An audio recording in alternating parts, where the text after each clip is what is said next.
Angkat, lipat, tekan klipnya, dorong ke bawah. Selamat datang di channel Mekanik Traveling. Hari ini kita akan membahas masalah wiper mobil. Di tiap-tiap mobil pasti punya wiper. Ini solusinya untuk cara membuka wiper. Om, bisa jelasin Om? Ya, memasuki musim penghujan pasti banyak teman-teman yang wipernya tidak bersih atau apa. Yap. Kita bisa menggantinya dengan sendiri, Ya. dengan gampang di rumah. Oke. Kali ini yang kami tunjukkan adalah wiper standar pabrikan mobil. Bentuknya seperti ini. Cara menggantinya sangat mudah. Angkat setang wiper, tekuk ke depan, terlihat ada klip, pencet klipnya, lalu turun tekan ke bawah. Kita ulangi membukanya dengan cara perlahan.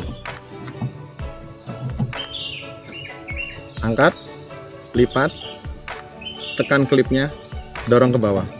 Ini adalah wiper yang baru sebagai penggantinya yang tadi. Kita pasang, masukkan, kemudian tarik ke atas.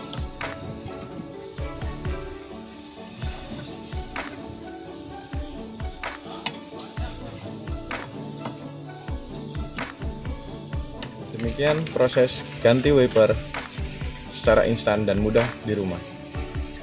Jangan lupa like, subscribe, dan pencet lonceng untuk notifikasi video berikutnya. Sampai jumpa di video berikutnya. Salam Mekanik Traveling.